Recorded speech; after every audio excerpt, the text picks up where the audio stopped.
अभी जो स्थिति है इसमें कोई शक नहीं है कि एक प्रकार का एस्केलेशन हो रहा है, क्योंकि पहले दिन जब भारत ने अपना जो ऑपरेशन सिंदूर के तहत जो रिस्पांस हमने किया था, उसके बाद जिस प्रकार से पाकिस्तान ने अपनी जो सैनिक क्षमता है, खास आर्टिलरी और ड्रोन्स का जो प्रयोग किया है और जो उन्होंने टारगेट्स चुना है, इससे हम कह सकते हैं कि एक वर्ग जो है, जो एस्केलेशन लैडर जिसको कहते हैं, कि उसके एक स्टेप, एक मंजिल नहीं, स्टेप ही कहूँगा, एक स्टेप ऊपर गए हैं।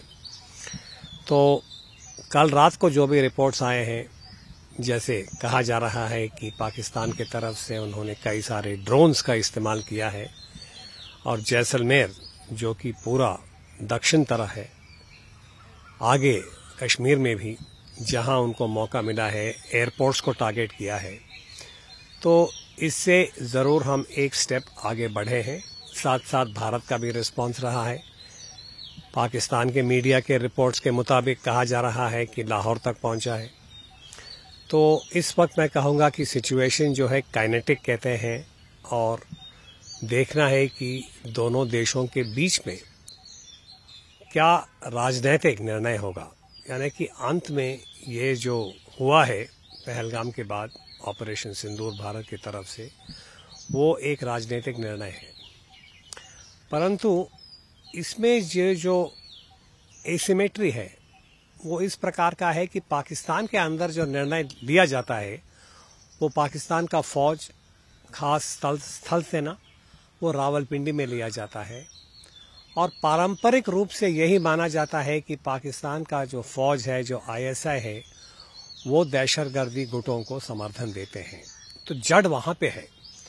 तो इसलिए ये एक प्रकार का तनाव है कि भारत चाहता है कि पाकिस्तान की फौज जो है वो दहशतगर्दी गुटों से समर्थन देना बंद करें। और ये केवल भारत नहीं, मैं कहूँगा कि पाकिस्तान के नागरिक भी चाहते हैं, पाकिस्तान के कई सारे पॉलिटिकल लीडर्स भी चाहते हैं, कई बार कहा गया है, और अंतर्राष्ट्रीय समुदाय भी यही चाहता है कि एक न्यूक्लियर वेपन केपेबल स्टेट जो पाकिस्तान है वो दहशतगर्दी को समर्थन ना दे।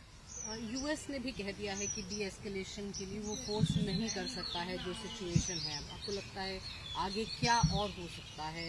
लोगों के लिए कोई हिदायत आप देना चाहेंगे? देखिए, अगर हम इस वक्त जो अंतर्राष्ट्रीय समुदाय जो जियोपॉलिटिकल सिचुएशन और डोमेस्टिक पॉलिटिकल सिचुएशन के ऊपर समीक्षा करें तो बहुत अंतर है, क्योंकि बार बार यही कहा जाता है कि जब पुलवामा बालाकोट हुआ था 2019 में, 2019 में, उस वक्त प्रेसिडेंट डोनाल्ड ट्रंप जो थे वो अपने पहले टर्म में प्रेसिडेंट थे व्हाइट हाउस में, और उस वक्त मुझे याद है कि जब भारत और पाकिस्तान के बीच में जो स्थिति है वो हल हुआ था, उन्होंने कहा बहुत गर्व के साथ कि अभिनंदन जो फाइटर पायलट है, मैंने मीडिएट किया था ताकि जो सिचुएशन है वो धीरे धीरे डी एस्केलेट हो जाए।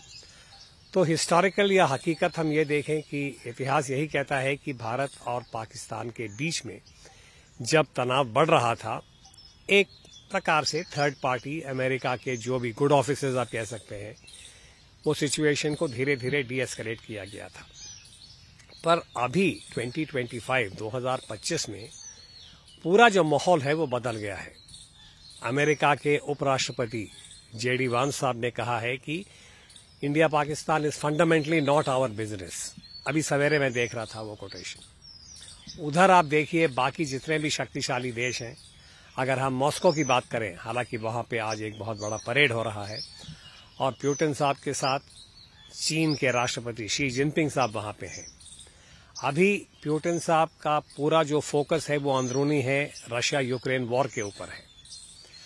और एक और गांठ है इसमें कि अगर हम सोचें कि शक्तिशाली देश आमतौर से भारत के पक्ष में हैं, वो गलत है। कारण ये कि अमेरिका इस प्रकार का अभी जो उनका पोजीशन है पॉलिटिकली, मैं कहूँगा वो काफ़ी डिसइंटरेस्टेड है, लग तो रहा है। दूसरा, ऐतिहासिक रूप से अमेरिका के अंदर जो कहते हैं ना बेल्ट वे, जैसे हमारा साउथ ब्लॉक नॉर्थ ब्लॉक होता है, वहाँ पे बेल्ट वे कहा जाता है सरकार के लिए, और सरकार के जितने भी संस्थान हैं, कई सारे ऐसे लोग हैं जो एक प्रकार से पाकिस्तान के साथ हमदर्दी रखते हैं। ये अमेरिका हुआ है, रूस जो है इस वक्त एक प्रकार से सिकुड़ गया है, उतना शक्तिशाली नहीं है जितना वो पहले था। और यूरोपियन यूनियन के पास जीडीपी तो जरूर है, वो अमेरिका के बराबर में उनका जीडीपी है, पर उनकी जो सैनिक शक्ति है और राजनीतिक जो कोहीजन है, स्ट्रेटेजिक जो कोहीजन है, वो बहुत ही कम है। वो खुद अभी काफी चिंतित है कि नेटो कहां जा रहा है, क्योंकि ट्रंप साहब ने कहा कि भाई देखिए, अगर आप अपना पैसा खर्च नहीं करेंगे तो हम आपको डिफेंड नहीं करेंगे। रहा चीन, और वहां पे गांठ है, क्योंकि चीन ने कई बार पुलवामा बालाकोट के समय पे भी यूनाइटेड नेशन सिक्योरिटी काउंसिल के 5 परमानेंट जो स्थायी सदस्य हैं, जब उनका मीटिंग हुआ था, सब ने माना कि इसमें पाकिस्तान का हाथ था, परंतु चीन ने एक टेक्निकल कारण की वजह से सहमति रोक दिया, और 3-4 दिन के बाद जब सब देशों ने उनके ऊपर दबाव डाला था, तब उन्होंने अपना टेक्निकल होल्ड को हटाया था। तो मैं यही कह रहा हूं कि भारत को अभी कई प्रकार के विकल्प देखने होंगे, पर ये अंतर्राष्ट्रीय समुदाय का समर्थन सोचना कि हमारे पक्ष में है, वो थोड़ा बेबुनियादी है। तो इसलिए जो बार बार गुरुदेव टैगोर का कहा जाता है, एकला चलो, हमको अपने ही कंधों के ऊपर, और भारतीय फौज जो है बार बार उसने यही साबित किया है, चाहे कारगिल हो, कारगिल के बाद उरी, उरी के बाद पुलवामा, बालाकोट, भारतीय फौज की जो बहादुरी है और उनकी जो दृढ़ता है, वो भारत के जो भी उनकी जिम्मेदारी है उन्होंने पूरा किया है, तो उसका खूबी करना चाहिए। और जो राजनीतिक परिपक्वता जो है भारत में, हम यही आशा करते हैं कि वो आगे इस स्थिति को हल करेंगे। नेवी का रोल क्या देखते हैं इसमें आगे आने वाले टाइम में? क्या आपको लगता है नेवी का भी रोल इसमें बढ़ेगा? देखिए, ये जो अभी ऑपरेशन हो रहा है, ये बार बार कहा गया है कि ये इंटर सर्विस है, ये जॉइंट है। हमारे सीडीएस महोदय भी हैं, तो सब मिलके जो भी प्लान है वो बना रहे हैं। तो आर्मी, नेवी, एयरफोर्स के अलावा इसमें और भी क्षेत्र हैं, साइबर है, स्पेस है। तो इस वक्त जो है नेवी का जो रोल है, जैसे हमने कारगिल में भी देखा था, पुलवामा बालाकोट के भी समय पे भी देखा था, कि जो अरेबियन सी है, जो कि मेन थिएटर है, वहां पे एक प्रकार का डोमिनेशन जिसको कहा जाता है, वो मेंटेन करते हैं। तो जैसे स्थिति इवॉल्व होता है, नेवी के पास जो है कई सारे ऑप्शंस हैं, तो उसका जो है इस्तेमाल किया जाएगा। पर भारत को ये भी पता है कि मैरिटाइम डोमेन जो है, समुद्री तट के समुद्री जो डोमेन है, उसके ऊपर अगर कुछ करेंगे तो वो रीजनल ट्रेड के ऊपर भी उसका असर होता है।